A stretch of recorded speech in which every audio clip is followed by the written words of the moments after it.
Si vous avez froid dehors, au bord du Québec, moins 20, moins 30, bon, vous allez prendre ça? Ou bien vous allez prendre ça? Ah, vous allez prendre ça, hein? Pourquoi? Pourquoi? Parce que ça, les chats, les doigts, ils ne se réchauffent pas les uns les autres. La surface de contact avec l'air est immense.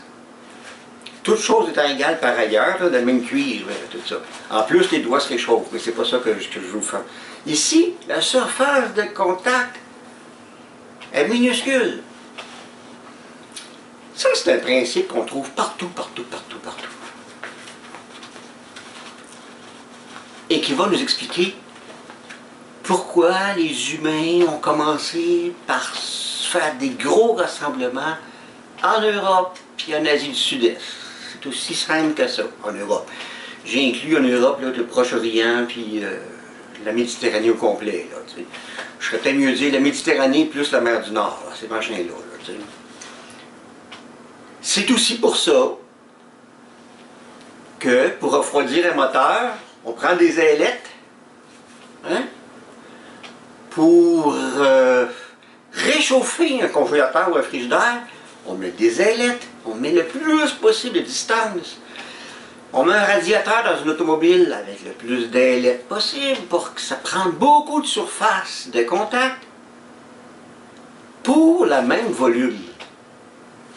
Fait que quand on veut avoir des relations, soit avec l'extérieur, soit entre les doigts, on prend ça. Si on ne veut pas avoir de relations, on prend ça. Hein? Ben, c'est ça. Ça, c'est l'Afrique, et en bonne partie de l'Amérique du Nord. Ça, c'est l'Europe.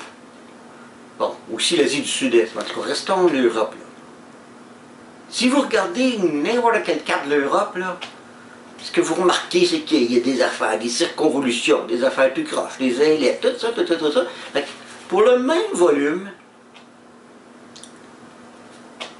l'Europe et la Méditerranée, ok, de Stockholm à Tunis, mettons, là, puis je sais pas, moi, de l'Espagne ben, jusqu'à l'Iran, en fait, avec les deux mers. Il y a plein de possibilités de s'installer au bord de la mer. Mais qui veut pas s'installer au bord de la mer? Surtout avant que les trains et les autos existent. La seule manière de faire du commerce, de la marchandise, de marchander, d'être le marchand, c'est de marcher. Puis ça marche tellement mieux sur un bateau. Oui, les bateaux, ce que je veux dire, ils vont beaucoup plus loin. Ça fait que l'Afrique a juste quelques grandes rivières qui descendent là-dedans, puis le bord de l'Afrique n'est pas échancré. Comme l'Asie. Ça fait que, puis, l'Amérique du Sud puis l'Amérique du Nord en bonne partie, c'est l'Europe qui est l'exception. Fait que c'est pas tellement... je vais en donner d'autres exemples au cas où ça ne sera pas encore clair. C'est donc vrai pour l'eau salée. OK? Donc on veut s'installer dans des parties d'eau salée. C'est vrai pour le changement de chaleur, le changement de froid. On veut quelque chose de grand. C'est vrai aussi si on veut faire d'autres échanges. Par exemple, vos intestins. Vos intestins, s'ils étaient de même, là, vous seriez morts. Ils sont comme ça, puis en fait beaucoup, beaucoup plus que ça. Il y a des circonvolutions, là, des micro-circonvolutions, on va dire, là, qui sont des circonvolutions dans les circonvolutions. C'est comme si vous y allez, je sais pas moi, dans le sud de la France, puis la moindre crique, mais c'est par là, plus il y a de surface de contact, plus les microbes de vos intestins font l'échange avec votre sang. C'est la même chose dans vos poumons. La surface de contact à l'intérieur des poumons, là où je respire, est immense, immense, immense. S'il fallait que j'en fasse une feuille, je ne sais pas, ça serait grand comme mon terrain probablement, là, tu sais. Donc, quand il y a un virus, lui, le virus, sa job, c'est de s'accrocher dans une des mini microvillosités, ben, dans la gorge, ou même des poumons, disons, la gorge aussi. Puis lui aussi, il essaie d'être le plus divisé possible. Si le virus n'était pas coronavirus, s'il n'y avait pas des petites couronnes, là, tac, là, ça serait beaucoup moins efficace. Beaucoup moins efficace. Je peux te donner d'autres exemples? Oui, si vous allez dans une cabane à sucre, demandez à voir le dessous du border. Comment on fait? Comment c'est fait? C'est fait avec, comme ça, là, des circonvolutions. La même chose. On veut que la surface de contact soit le plus grand possible. OK?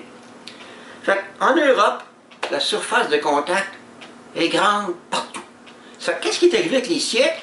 Ben, les gens ne sont pas fous. Puis là, il y a un climat, il est pour beaucoup, mais quand même. À l'origine, mettons, on va prendre l'Albanie. L'Albanie, au début, il y avait des peuplades dont j'oublie le nom. Enfin, bref. Là, il est arrivé du monde des mitaines. Les gens ne sont pas intéressés à visiter des mitaines. Tant que c'est pas du commerce à faire. Mais quand le commerce a commencé à fonctionner sur la planète, tout le monde voulait être là, sur le bord de la mer pour faire du commerce. OK? On ira plus tard. C'est ça. Donc, il arrive... lesquels sont arrivés en premier, là? J'étais un peu perdu, là. Les Slaves arrivent en premier. Les Slaves sont poussés par d'autres, les Huns, je pense, en tout cas, qui veulent prendre aussi le bord de la mer, qui s'installent un peu partout. Ça fait du monde tassé, jusqu'à l'autre extrémité. Un spot au bout, là, où il y a l'accès à trois cours. Ça, c'est la France. Mettons, on va mettre le pouce, mettons. On va donner le pouce. La mer du Nord, la Méditerranée, puis... non, l'Atlantique, puis la Méditerranée. Ben, c'est comme l'idéal, parce que là, tu peux commercer partout. L'Italie est pas pire partout aussi. La Grèce, c'est génial. En dessous, c'est beaucoup moins intéressant, parce qu'il y a beaucoup moins de circonvolution en Afrique du Nord. Hein? Il n'y a presque pas. Du Maroc jusqu'à Israël, là, presque rien. Parce que tout le reste, là, il y en a partout. Autrement dit, l'Europe, c'est comme un genre de coronavirus.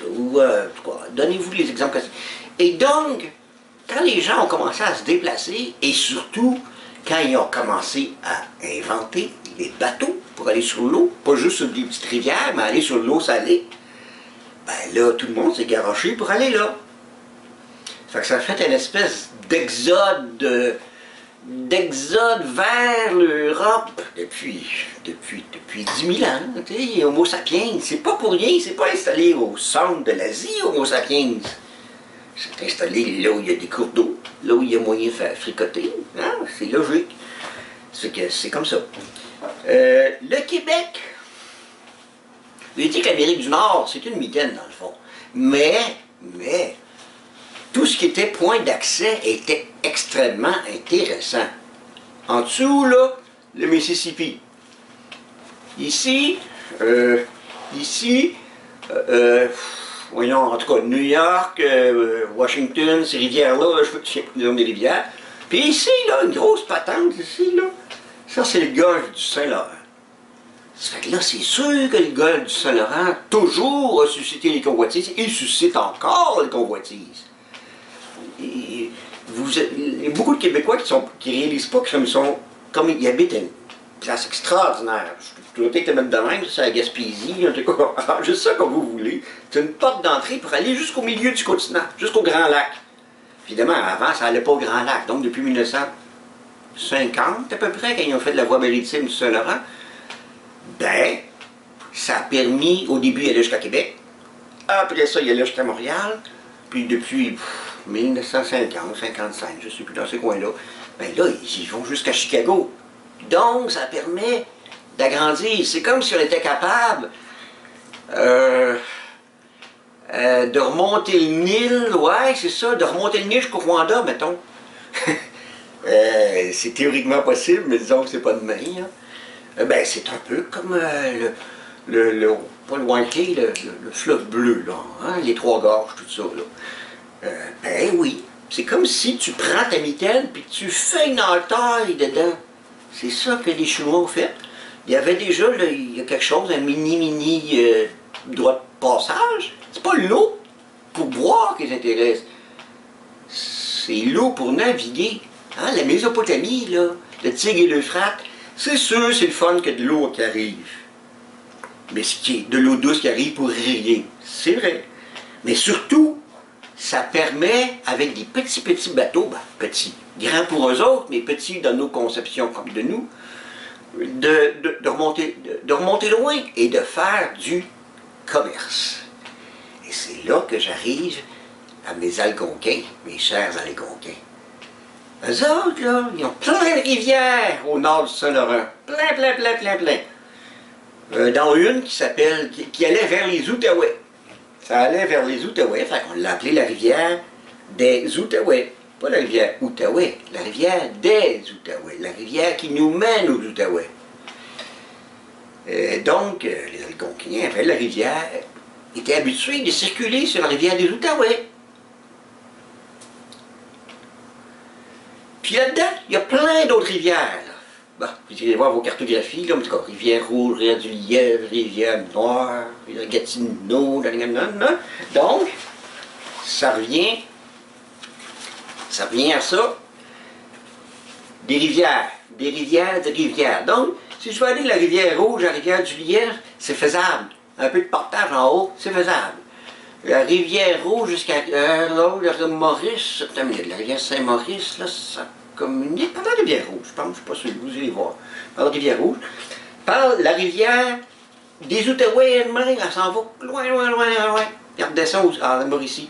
Pire que ça, on remonte la rivière des Outaouais, puis l'autre bord, ça redescend à un lieu qui est à la hauteur des terres, qui s'appelle là où les eaux se séparent. Ces eaux-là, ils s'en vont d'un bord, ces eaux-là, ils s'en vont de l'autre bord.